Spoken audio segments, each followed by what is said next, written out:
हो जाएगा, पता नहीं चलेगा। यहाँ ध्यान दीजिए सब लोग, इधर पहले एटलस में देखने से पहले इधर ध्यान देना है। जब इधर समझ में आ जाए तो हम खुद बोलेंगे एटलस में खोजने के लिए, ठीक। तो हम लोग कौन सा स्टेट पढ़ लिए थे, कौन सा स्टेट पढ़ना था? उत्तराखंड पढ़ना था, यूके। देखिए इस तरीके से उत्तराखंड की आकृति होगा। अब इस तरीके से हो या ना हो इसको समझ लेना है कि ये क्या है। हाँ, भले ऐसे हो या ना हो लेकिन इसको समझ लेना है कि ये उत्तराखंड है, क्योंकि हम कलाकार तो है नहीं भाई, जो ऐसा भी बना इसी को समझ के पढ़ना है। अब ये उत्तराखंड स्टेट के बारे में हम लोग पढ़ रहे थे। तो उत्तराखंड जो स्टेट है किस राज्य से कट के बना? उत्तर प्रदेश से। उत्तर प्रदेश से कट करके और उत्तरांचल बना, और उत्तरांचल के नाम से कुछ दिनों तक ये सिलसिला चलता रहा। उसके बाद में 2007 ईस्वी में जैसे 2007 आया, उत्तरांचल का नाम बदल करके क्या कर दिया गया? उत्तराखंड रख दिया गया। अभी वर्तमान में इस राज्य का क्या नाम है? उत्तराखंड। अभी वर्तमान में इसको बोल सकते हैं उत्तराखंड। उत्तराखंड अर्थात उत्तराखंड को मतलब शॉर्ट में क्या बोल सकते हैं? यूके। एक होता है यूके का मतलब यूनाइटेड किंगडम, यानी कि वो ब्रिटेन वाला नहीं, कोई बात नहीं। तो इसको बोलते हैं यूके का मतलब उत्तराखंड। अगर हिंदुस्तान में यूके की चर्चा करना है तो यूके मतलब उत्तराखंड। किसी भी व्यक्ति को देखे होंगे उत्तराखंड में बहुत अच्छा स्कूल वगैरह भी है, लेकिन हाँ याद रखिएगा उत्तराखंड हमारे बिहार से भी ज़्यादा शिक्षा के क्षेत्रों में लीपापोती करता है। सबसे ज़्यादा पेपर लीक कहाँ पर? उत्तराखंड। और दूसरे नंबर पर बिहार। सबसे ज़्यादा शिक्षा व्यवस्था खराब है कहाँ की? उत्तराखंड की और बिहार की, ये दोनों है। बिहार कहता है कि हम तुमसे ज़्यादा अपना शिक्षा व्यवस्था खराब रखेंगे, तो वो कहता है ना तोरा से ज़्यादा हम रखेंगे, देखते हैं कौन ज़्यादा रखता है। दोनों में एकदम कंपटीशन चलता है, उत्तराखंड और बिहार। खराब है दोनों का। अब देखते हैं उत्तराखंड में देखिएगा तो उत्तराखंड की राजधानी कहाँ पर? देहरादून। उत्तराखंड की राजधानी देहरादून। तो देखिए अब एटलस ने कि देहरादून उत्तराखंड में कहाँ है, मिला। अब उसको देहरादून को हाईलाइट कर दीजिए, हो गया। तो जब भी पूछेगा कि उत्तराखंड की राजधानी तो देहरादून, उत्तराखंड की राजधानी देहरादून। यूके की राजधानी देहरादून। इस देहरादून से ऊपर जब चलिएगा तो यहाँ पर एक जगह मिलेगा जिसका नाम है मंसूरी, मिला। मंसूरी मिल गया। अब उसको हाईलाइट कर दीजिए, मंसूरी को कर दिए। मंसूरी जो है उत्तराखंड में आपका इंडियन एडमिनिस्ट्रेटिव सर्विस IAS जिसको बोलते हैं, क्या बोलते हैं? IAS अर्थात भारतीय प्रशासनिक सेवा, इंडियन एडमिनिस्ट्रेटिव सर्विस का जो भी प्रशिक्षण का काम किया जाता है, अर्थात प्रशिक्षण मतलब ट्रेनिंग। जैसे आप IAS बन गए, मान के चलिए DM बन गए, तो जब DM बन गए तो आपको पहले प्रशिक्षण दिया जाएगा, कैसे काम करना है, नहीं करना है, पब्लिक से कितना मिलना है, नहीं मिलना है, पब्लिक से ज़्यादा मिलिएगा वैल्यू कम हो जाएगा। ये सब चीज़ें बताया जाता है कहाँ पर? ये सब मंसूरी में लाल बहादुर शास्त्री एकेडमी में। उससे एकेडमी का क्या नाम है? लाल बहादुर शास्त्री एकेडमी। कहाँ स्थित है? मंसूरी में। याद रखिएगा हमेशा जब भी पूछेगा तो लाल बहादुर शास्त्री एकेडमी मंसूरी। किस राज्य में? उत्तराखंड में। किस चीज़ का प्रशिक्षण दिया जाता है? IAS का ट्रेनिंग संस्था है ये मंसूरी में। अब यहाँ से मंसूरी से देखिएगा ये दो याद रखिएगा जगह, उत्तराखंड की राजधानी देहरादून, मंसूरी ठीक उसके सर पे है मंसूरी। मंसूरी में क्या है? लाल बहादुर शास्त्री एकेडमी, जो कि IAS की प्रशिक्षण दिया जाता है। दो याद रहेगा, बाकी कहीं भी अभी जगह के नहीं देखना है। बाकी ये देखना है कि पूरे उत्तराखंड को देखिएगा तो दो भागों में बांटा गया है, ऐसे बीचों से। पूरे उत्तराखंड के कितने भागों में? दो भागों में। ये नीचे वाले भाग को बोलते हैं इसको कुमायूं। क्या बोलते हैं? कुमायूं। ऊपर वाले को बोलते हैं गढ़वाल। क्या बोलते हैं? गढ़वाल। नीचे वाले को कुमायूं, ऊपर वाले को। उत्तराखंड के कितने भागों में? दो भागों में, कुमायूं और गढ़वाल। अब बताइए कि किस कुमायूं में आपका राजधानी है कि गढ़वाल में राजधानी है? गढ़वाल में राजधानी है। IAS का प्रशिक्षण संस्था कुमायूं क्षेत्र में कि गढ़वाल क्षेत्र में? लाल बहादुर शास्त्री एकेडमी गढ़वाल में। उसके बाद देखते हैं कि सबसे ऊपर गढ़वाल में देखिएगा तो यहाँ मिलेगा आपका माना। माना, हालांकि माना ये बॉर्डर पर नहीं है, इसका अंदर की तरफ है ऐसे माना। एक दर्रा का नाम है जिसका नाम है माना। क्या, कौन सा दर्रा? माना दर्रा। उसके आगे बॉर्डर पर देखिए यहाँ नीति, बोर्ड पे देखिए, यहाँ एटलस में नहीं देखना है अभी किसी को। यहाँ है माना, नीति, और उसके बाद में धर्मा, और तब यहाँ कोन पर देखिएगा तो लिपुलेख। यहाँ पर देखिए माना, नीति, धर्मा, लिपुलेख, माना, नीति, धर्मा, लिपुलेख। ये कौन सा दर्रा? माना। और उसके बाद में ये उत्तराखंड तो याद रहेगा, इसको भी हटा देते हैं। माना के बाद कौन सा दर्रा? नीति। उसके बाद ये धर्मा, और उसके बाद लिपुलेख दर्रा, लिपुलेख। तो अब बताइए कि उत्तराखंड में कई गो प्रमुख दर्रा? 4 गो। कौन कौन? माना, नीति, धर्मा, लिपुलेख। माना, नीति, धर्मा, लिपुलेख। ये तीनों जो है बॉर्डर पे है, लेकिन ये माना जो है थोड़ा सा अंदर की तरफ है। अब यहाँ पर आप पहले ध्यान दीजिए कि दर्रा होता क्या है, समझ में आता है? दर्रा क्या होता है? 2 घाटी नहीं, 2 पर्वतों के बीच में या 2 पहाड़ों के बीच में, हाँ, 2 पर्वतों के बीच से पतले रास्ते को क्या कहते हैं? दर्रा कहते हैं। मान के चलिए कि आपके लेफ्ट साइड में भी बहुत बड़ा आपका ऐसे पर्वत है और राइट साइड में बहुत बड़ा पर्वत, और दोनों के बीच में जो पतला रास्ता बना, ये क्या कहेंगे इसको? दर्रा। इस दर्रा से होकर के आदमी जाता है, गाड़ी जाता है, व्यापार होता है, ट्रक जाता है, ये सब होता है। तो 2 पर्वतों के बीच के पतले रास्ते को क्या कहते हैं? दर्रा कहते हैं। उत्तराखंड में कई गो दर्रा? 4 गो। कौन कौन? माना, नीति, धर्मा, लिपुलेख। माना, नीति, धर्मा, लिपुलेख। आप क्वेश्चन एग्जाम में सबसे ज़्यादा यही पूछता है, कौन कौन? माना, नीति या लिपुलेख। धर्मा तनी कम पूछता है, लेकिन आपको याद रखना है माना, नीति, धर्मा, लिपुलेख। माना, नीति, धर्मा, लिपुलेख। याद रहेगा? याद रहेगा? माना तब नीति, एम से माना, एन से नीति, एम के बाद एन आता है, ठीक, याद करने के लिए। एम एन, उसके बाद D L, M N D L, अर्थात एम एन जो रहेगा एक साथ रहेगा, डी से धर्मा, एल लिपुलेख नीचे। तो माना, नीति, धर्मा, लिपुलेख 3 गो याद रहेगा।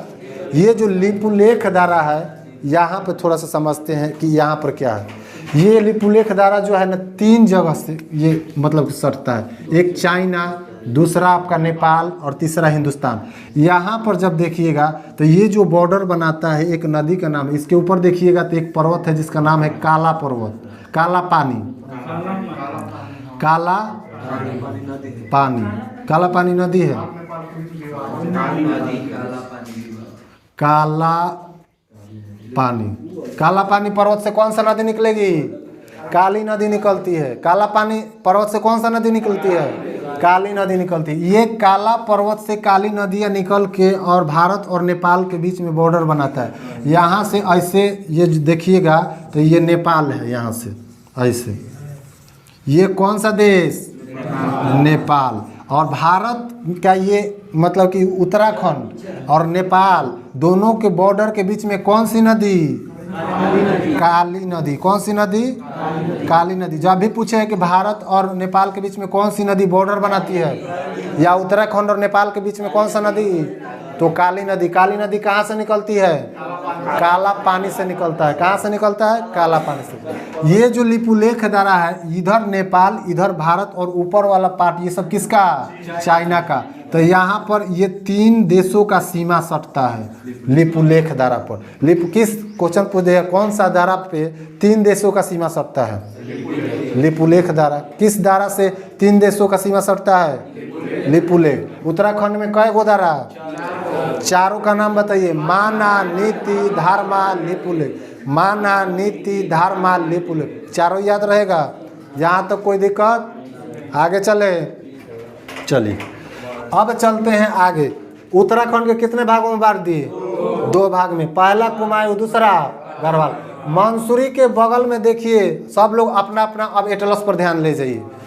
मंसूरी के बगल में देखिएगा आपको मिलेगा, क्या बोलते हैं, गुप्तेश्वर मिला, गुप्तेश्वर मिला? गोपेश्वर या गुप्तेश्वर लिखा होगा? क्या लिखा है? गोपेश्वर मिल गया। अब इधर ध्यान दीजिए मेरी तरफ, गोपेश्वर मिल गया, हाईलाइट कर दीजिए और बोर्ड पे ध्यान दीजिए। यहाँ पे होगा, मंसूरी के आसपास में होगा, कर्णप्रयाग के ऊपर है। कर्णप्रयाग के ऊपर है ना, तो यहाँ पे होगा। ठीक, चलिए गोपेश्वर हो गया।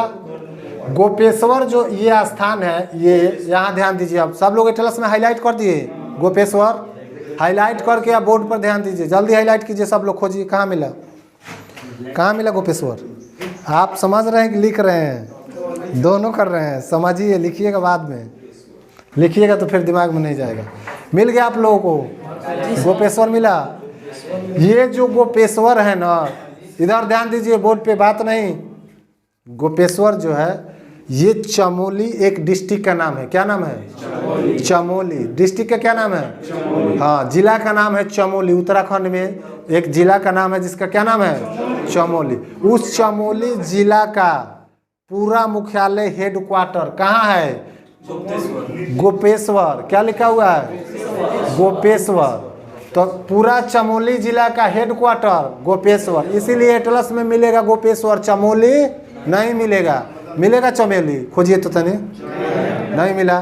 किसी भी एटलस में, किसी भी प्रकाशन के एटलस लीजिएगा, उसमें चमोली नहीं देता है, क्योंकि वो एक डिस्ट्रिक्ट का नाम हो गया और उसका पूरा हेड क्वार्टर जो है कहाँ है? गोपेश्वर। तो गोपेश्वर मिलेगा। तो गोपेश्वर में, गोपेश्वर जहाँ पे है वो उसी को बोलते हैं चमोली डिस्ट्रिक्ट। और चमोली किस लिए प्रसिद्ध है? फूलों की घाटी। किसकी घाटी? फूलों की घाटी। हालांकि कभी कभी आपको देखिएगा तो चमोली ऑप्शन में ना दे करके देता है उत्तराखंड। क्या देता है? उत्तराखंड। तो फूलों की घाटी उत्तराखंड, या अगर उत्तराखंड ना मिले तो चमोली जिला। फूलों की घाटी उत्तराखंड। उत्तराखंड के कौन सा जिला? चमोली जिला। ये प्रसिद्ध है, याद रखिएगा, फूलों की घाटी चमोली उत्तराखंड जिला में। लेकिन एक व्यक्ति थे जो 1974 ईस्वी में, जिनका नाम था सुंदर लाल बहुगुणा। क्या नाम था? सुंदर लाल बहुगुणा। 1974 ईस्वी में यहीं के थे, इनका नाम था सुंदर लाल बहुगुणा। ये सुंदर लाल बहुगुणा चमोली जिला के ही रहने वाले थे। अब इन्होंने क्या किया कि उत्तराखंड में बहुत ज़्यादा पहले पेड़ हुआ करता था, इतना ज़्यादा। देखिए उत्तराखंड एक ऐसा स्टेट है ना कि जहाँ सबसे मतलब कि ज़्यादा तबाही भी आती है और उतना ही ज़्यादा ये सुंदर भी है। तो सबसे ज़्यादा सुंदरता किसके पास और सबसे ज़्यादा तबाही किसके पास? उत्तराखंड के पास। ठीक ना, समझ में आ रहा है? सबसे ज़्यादा सुंदरता किसके पास और सबसे ज़्यादा तबाही किसके पास? हाँ, तो सुंदर है तो तबाही तो आएगा भाई, झेलना ही पड़ेगा, प्राकृतिक का देन है ये। तो सबसे ज़्यादा तबाही कहाँ आएगा? उत्तराखंड में आता है। तबाही आने से क्या होता है कि बहुत सारे, जैसे कि वहाँ के देखिए केदारनाथ मंदिर देखे हैं, उसके नीचे देखिएगा, उसके आसपास में एक आपको मिलेगा केदारनाथ मंदिर। कौन सा मंदिर? केदारनाथ मिला। हाँ, केदारनाथ जो मंदिर हुआ था ना, यहाँ देखिए ऐसे बना हुआ था। मान के चलिए कि ये आपका मंदिर हो गया और ये मंदिर के ऊपर इस तरीके से है ना, ये इस तरीके से है, इस पर देखिएगा तो एक झंडा लगा होगा, केदारनाथ। इसको क्या बोलते हैं? केदारनाथ। अब पहले के जितना भी मंदिर बनाने वाले लोग, हमारे पूर्वज जो थे, इतना ज़्यादा मतलब साइंटिस्ट थे कि समझिए कितना ज़्यादा दिमाग था। ये मंदिर हो गया, इसके पीछे एक बहुत बड़ा पत्थर रखा था, उसको लोग काट के नहीं हटाया। बहुत बड़ा पत्थर। जब तबाही इधर से, जब सैलाब जब इधर से गया तो सब कुछ बह गया, इसके पत्थरों में टकरा करके आ पनिया हे महे कट के चला गया, आ यहाँ से टकरा के पनिया हे महे कट के चला गया, इसमें टकरा के। यहाँ से जब तबाही गया, जन सैलाब, पानी, पत्थर, पहाड़, सब बादल जब फटा, पूरा गया और ये पत्थर में टकराया और यहाँ से चारों तरफ, दोनों तरफ बट के ऐसे आगे निकल गया, बीच में मंदिर सुरक्षित रह गया। जब ये पत्थर नहीं रहता तो क्या ये मंदिर देखने को मिलता? नहीं देखने को मिलता। तो बहुत बड़ा प्रलय आया था एक बार 2013 ईस्वी में, जब उस समय वहाँ के मुख्यमंत्री कौन था? विजय बहुगुणा। कौन मुख्यमंत्री था? विजय बहुगुणा। बहुत बड़ा प्रलय आया, इधर से आया पत्थर में टकरा करके, इधर से आधा पानी कट के इधर से चला गया, आधा इधर से। वहाँ के सारी दुकान दौरी पर्वत स्थान सब कुछ निस्तनाबूद कर दिया, लेकिन सिर्फ बच गया तो एक केदारनाथ का मंदिर बच गया। क्या बचा? बनाने वाला कितना दिमाग लगाया था कि इस पत्थर को छोड़ दिया था। आजकल के इंजीनियर ये पत्थर को काट के हटा दो, अच्छा नहीं लग रहा है, थोड़ा सा मतलब कि साफ़ सुथरा हो जाएगा, फाइल हो जाएगा, ऐसा लगाएगा ना दिमाग। क्या पत्थर क्या जरूरत है, यहाँ पर थोड़ा सा काट कूट के इसको साफ कर दो, अच्छा सा पर्यटन के लिए अच्छा हो जाएगा, जगह बढ़ जाएगा। लेकिन पूर्वज जो बनाए थे ये पत्थर कुछ जानबूझ करके यहाँ पर छोड़ दिए थे। बहुत बड़ा उसका पीछे एक पत्थर है रखा हुआ, आज भी इसकी सुरक्षा कौन करता है? ये पत्थर। तो ये सब वहाँ पर देखने को मिलेगा। कहाँ पर? उत्तराखंड में। अब ये बात देखिए, यहाँ पर ध्यान, 1974 ईस्वी में वहीं के एक व्यक्ति थे जिसका नाम था सुंदरलाल बहुगुणा। उत्तराखंड में बहुत ज़्यादा पहले पेड़ हुआ करता था, बाहर से जो जाता था व्यापारी और वहाँ के जो मुखिया और सरपंच हुआ करते थे, जो मेन व्यक्ति, उसको पैसा खिलाता था और पैसा खिला करके और वहाँ के सब पेड़ क्या करता था, सब पेड़ काट करके लेके चला जाता था उद्योग के लिए कंपनी में। कहाँ लेकर चला गया? कंपनी में। तो वहाँ एक व्यक्ति थे सुंदरलाल बहुगुणा, जो देखे कि हमारे यहाँ के सारे पेड़ को काटा जा रहा है, प्रकृति को नष्ट किया जा रहा है, तो ये अच्छी बात नहीं है। पेड़ पौधा अच्छा होता है, ऑक्सीजन देता है हमें, कार्बन डाइऑक्साइड ले लेता है अपना, तो ये प्रकृति के लिए सबसे ज़्यादा क्या ज़रूरत है? पेड़। जहाँ पेड़ होगा वहाँ बारिश भी अच्छी होती है, वहाँ मिट्टी का कटाव भी कम होता है। पेड़ से बहुत फ़ायदा है। जब बायो पढ़ेंगे हम लोग तो पेड़ से समझेंगे। ये सुंदरलाल बहुगुणा ने 1974 ईस्वी में क्या किया कि इसी चमोली जिला से चिपको आंदोलन का शुरुआत किया। किस आंदोलन का? चिपको आंदोलन का। तो क्वेश्चन एग्जाम में बार बार पूछता है कि चिपको आंदोलन किससे संबंधित है? सुंदरलाल बहुगुणा से। चिपको आंदोलन किससे संबंधित है? सुंदरलाल बहुगुणा से। इन्होंने क्या किया? एक संगठन बनाया और अपना एक संगठन बना करके और इस आंदोलन बनाया, मतलब बहुत सारे लोगों को जोड़ा इसमें, बहुत सारे अपना जितने भी जिसमें लोग जुड़ सके सब लोगों को जोड़ करके एक संगठन बनाया। और ये क्या किया कि जितने बाहर से मुखिया उखिया वगैरह पैसा लेकर के दलाल होते थे और कंपनी को बुला करके पेड़ कटवाते थे, ये सब लोग जा करके एक बार बोल दिया जाता था कि हाँ यहाँ पर पेड़ कट रहा है, सब लोग पहुँच जाता था, अब पेड़वा को पूरा छाप लेता था। कौन इधर से चिपक जा रहा है पेड़ में, कौन इधर से चिपक जा रहा है, कौन उधर से। अब ले काट, अब कैसे काटिएगा? चिपक गया है तो काटिएगा। मानव अधिकार के खिलाफ आपके ऊपर क्या हो जाएगा? केस हो जाएगा। मानव के अधिकार को हनन कर रहे हैं आप, किसी को मर्डर नहीं कर सकते हैं, संविधान पढ़े हैं ना। तो मान दो कोई भी पेड़ को अगर मान के चलिए कि ये पेड़ है, जैसे ये पेड़ है, कुछों के पेड़ मानिए, बरगदे के पेड़ मान लीजिए, आम के, नींबू के, कुछों के मानिए। अब ये पेड़ हो गया, इस पेड़ में अगर कोई व्यक्ति इधर से चिपका हुआ है, कोई इधर से चिपका हुआ है, कोई यहाँ चिपका हुआ है, कोई यहाँ चिपका हुआ है, अब काटिए कहाँ? उतनी मुनी जगह है, काटिएगा, कट उठ जाएगा तो क्या होगा? मानव अधिकार वही में काटेंगे। हाँ, बिहार के लोग अगर रहते तो कहाँ मारते जानते हैं? दोनों के बीच में टंगारी चलाते, अपने छटक के लागेगा, चोट भाग जाएगा। तो ये चिपको आंदोलन कहाँ से शुरू हुआ? उत्तराखंड के चमोली जिला से। किसने शुरू किया? सुंदरलाल बहुगुणा। कब शुरू किए? 1974 ईस्वी में शुरू किए थे सुंदरलाल बहुगुणा। किस आंदोलन का क्या नाम था? चिपको आंदोलन। ये याद रहेगा, यहाँ तो कोई डाउट नहीं। अब यहाँ पर जब देखिएगा तो नीचे यहाँ आसपास में एक जगह खोजिए आप, नई टिहरी मिलेगा। मिला? तो नई टिहरी को हाईलाइट कर दीजिए। किसके बगल में है? मंसूरी के ठीक बगल में मिलेगा आपको नई टिहरी। मिला? नई टिहरी मंसूरी के ठीक बगल में आपको मिलेगा नई टिहरी। यहाँ पर आपको मिलेगा मंसूरी, ऐसी के आसपास में मिलेगा आपको नई टिहरी। मिल गया? नई टिहरी का मतलब इसका अर्थ क्या हुआ कि जैसे मान के चलिए कि लिखा जाए कि अगर नई दिल्ली, तो इससे एकदम क्लियर हो जाता है कि कहीं ना कहीं पुरानी दिल्ली होगा। क्या? तब तो नई दिल्ली बना। कहीं ना कहीं पुरानी दिल्ली होगा तब तो ये नई दिल्ली बना, नहीं तो केवल दिल्ली रहता। तो कहीं ना कहीं पुरानी दिल्ली है कि नहीं है? पुरानी दिल्ली भी है, तब जाके बना नई दिल्ली। तो वहाँ पर लिखा होगा नई टिहरी, अर्थात कहीं ना कहीं पुरानी टिहरी होगा कि नहीं होगा? होगा। तो अब पुरानी टिहरी कहाँ था पहले इसको देखते हैं अब। और तबाही है तो हाँ, उत्तराखंड में। मान के चलिए ये आपका 2 पहाड़ हो गया, ठीक। हम बताए थे आपको कि पहाड़ के ऊपर वाले भाग को क्या कहते हैं? चोटी। और जो नीचे वाला रहता है ये सब घाटी। और फिर ऊपर वाले को, और फिर नीचे वाले को घाटी। तो एक घाटी था, मतलब कि वहाँ पर जिसमें बसा था टिहरी। टिहरी घाटी था। ये क्या था? टिहरी एक घाटी था, उसी में लोग बस गए थे।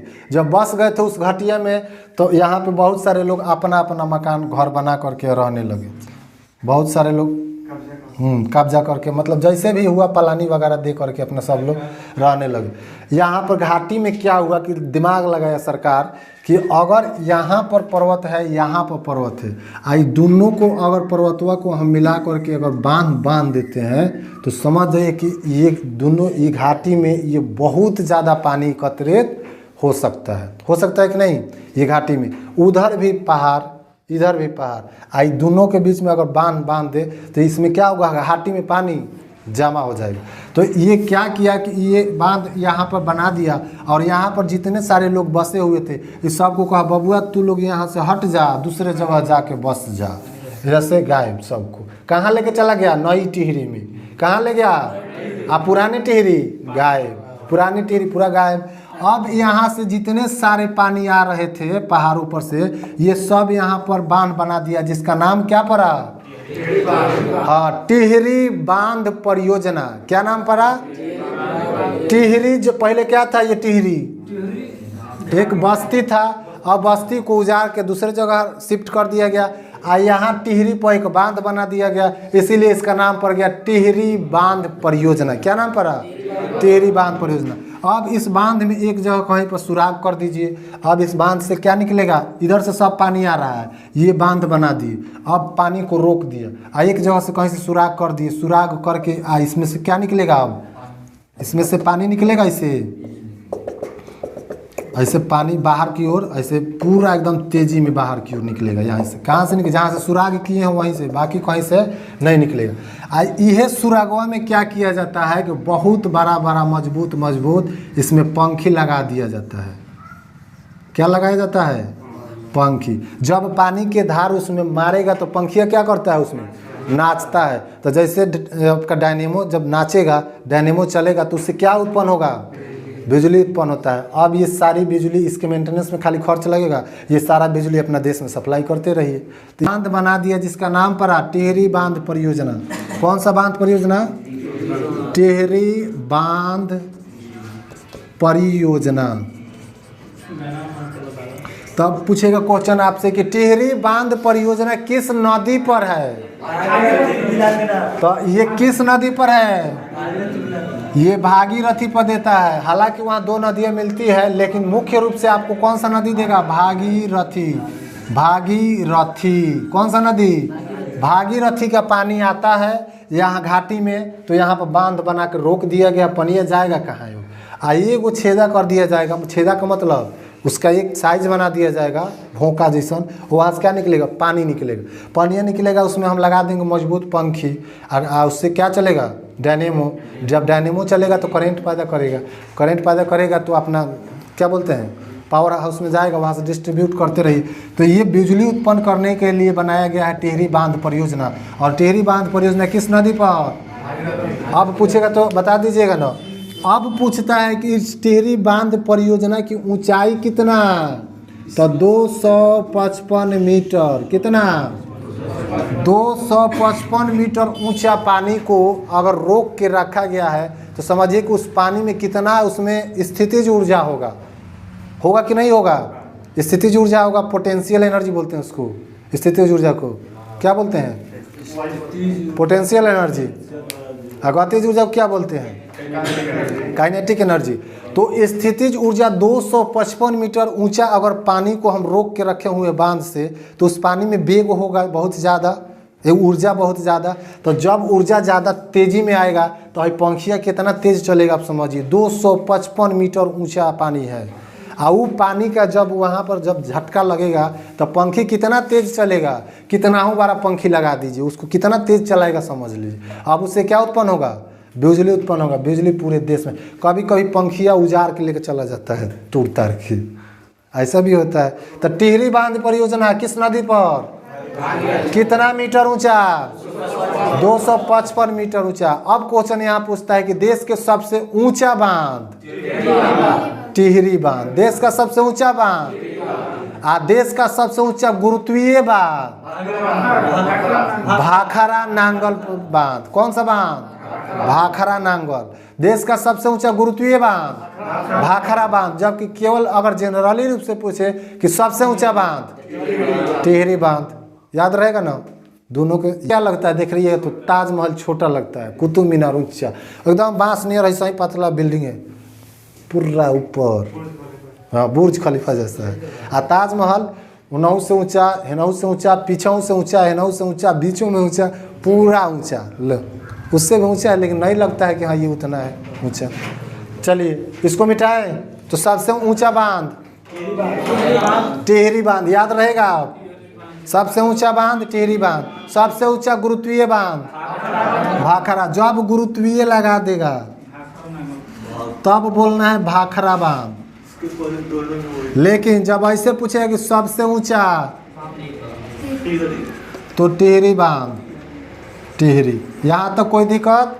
टिहरी बांध पर किस नदी पर, किस राज्य में, कितना मीटर ऊंचा, किस नदी पर?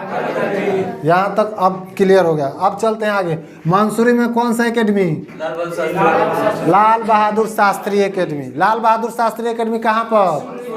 मंसूरी में। यहाँ किस चीज़ का प्रशिक्षण? इंडियन एडमिनिस्ट्रेटिव सर्विस IAS का प्रशिक्षण संस्था कहाँ पर? लाल बहादुर शास्त्री। उत्तराखंड में 3 गो दारा बताए हैं। ये कौन सा दारा?